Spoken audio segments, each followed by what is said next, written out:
Hey, you guys, and welcome to Talk to Me by American Culture. As usual, thank you for being here.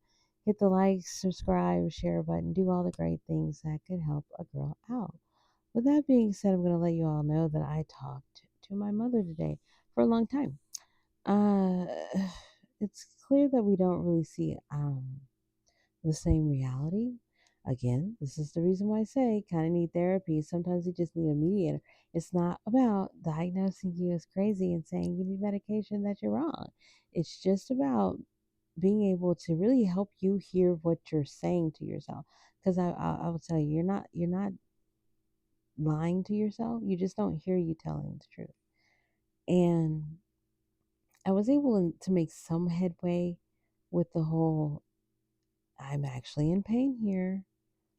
There's another reality going on other than yours, and there are many things that I would like some resolution for this side of the veil. And one of them being that whole constantly blaming me why I don't get the little bits and pieces of love, like a simple phone call. How are you? Genuinely, how are you? And I let her know how that made me feel. And she said something interesting. She had this of confrontation. And I tend to speak the truth. And I don't call it confrontation, you guys. I call it conversation.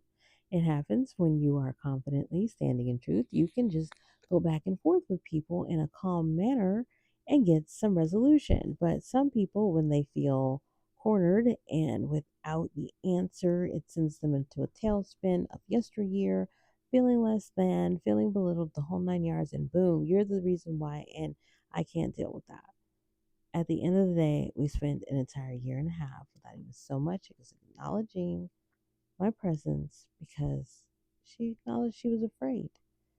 And it's time to understand that it was the fear that stopped the phone call, not the potential of what could happen. Because there were a lot of things that could happen. I let her know I was praying that my mom would just be like, "Hey, miss your face," anything like that, and it never came.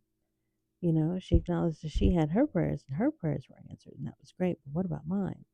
And that's always been the whole story that I've had this entire time with her. I know that things are great for you, but what about me? And that, my dear, is why I say therapy, please. It's not necessarily, again, about, diagnosing you with something, getting you on some pills, make you, no. It's just about being able to have open dialogue where you can kind of make sense that there's a whole nother reality going on other than the one you've got going on in your head. So you need to be a little bit more understanding of the effect that you not only have on yourself, but the people around you with your presence and the things that you do and the thoughts that you have, and especially the ones that you act out. The thing is, it's kind of inevitable. If you think that somebody is the source of your fear, you're going to treat them like you're afraid of them. It's kind of hard to do that and have a great relationship with your daughter. And there are a lot of other issues that I'm not going to go to into right now that it's not just a fear aspect going on here. There are a lot of things that I, as a daughter, am being blamed for. Like I said, many a times being scapegoated for, that I'm just not the source of. Many of these issues that you still carry blame for long pre-existed my existence, even here on the earth. So at some point we all do, and that's what I've been able to do is turn on myself, like what am I doing that's causing my life to be like this? And oh, there were a lot of things. That's why I say this whole awakening thing, coming to understand who you are and being able to walk in purpose, is it's it's a long process. It's kind of like in Homeward Bound where you're like, home, it's just over this hill, and then it's not, and then it's not, and then it's not, and then it's not, until you understand that it's about the journey. And so you're always home and able to feel good there. The world becomes your comfort zone when you can get into that type of flow, but that's a different story for another day. For now, I think I made a little headway with understanding why I feel so hurt by so many of my mom's actions, and maybe just a little bit of her understanding her part in it. Again, it would definitely help if there was somebody else to be able to that she could just talk to in 100% confidence about what was going on and get some actual answers back. And maybe, they, again, I know how therapy works. They would tell you how the other person might feel if you were to say and do these types of things given the history that's been expressed. So, yeah, she was like, if I go to therapy, would you go with me? And I told her, yeah, I would, of course. I've been saying that for a decade now, you guys, 10 years, since 2014, over a decade. Listen, we got to do better here. We can be a family. And that's what kind of started all this. God kind of opened my eyes to be able to see all the tools that I was working with in the form of like people, circumstances, and things, and to really be able to see what we can build here, what we can grow here, what strengths can be characterized in this space. And when it came to my family, it was like, this is just idiotic. There are so many fears, hurts, pains, guilt, shames that keep people from acting on the potential good because they're afraid of one outcome that may never happen and probably wouldn't. Yeah. I've been praying for peace and all that other good stuff, but it's a lot when you're dealing with an entire mass of people who are under this illusion that hey, pain is gain. And it's just not.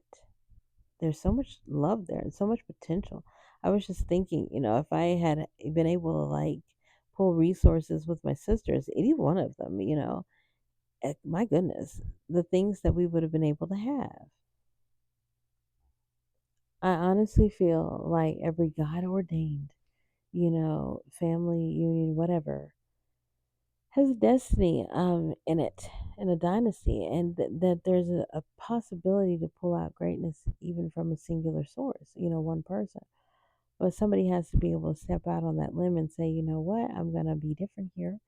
And I'm going to do a new thing, which is try to love the situation and the pieces of the puzzle that I've been given. I don't think that it was an accident. And I don't think that we're here as a family to torment one another. Uh, but so many families out there are going through the same similar situation, if not worse. I mean, I understand that. Mine is just more odd. It's awkward that absolutely nobody can get along and nobody wants to go to therapy and try to figure it out, so that I'm telling you, it only takes like a month, really a month. That's just maybe like 4 sessions once a week. By the second or third week, you'll start looking forward to being able to do it.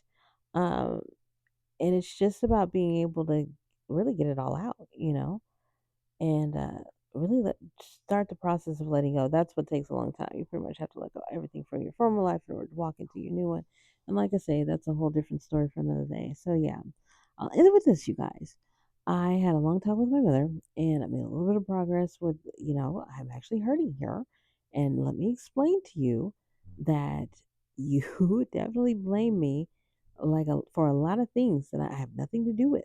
You are reacting to hurt, pains, guilt, and shames that I did not create. And anytime that I say or do something that triggers them, I get turned into the bad guy. And I can't continue that storyline on. That's the reason why I recommended therapy, and I will continue to do that every opportunity that God gives me because it is 100% necessary. You guys, I'm not here to be a therapist to my mom. I'm here to be a daughter, and she needs somebody to be able to help her do that. So, if you guys keep us in your prayers, good people, good people, keep us in your prayers. I greatly appreciate it. Have a blessed night, you guys.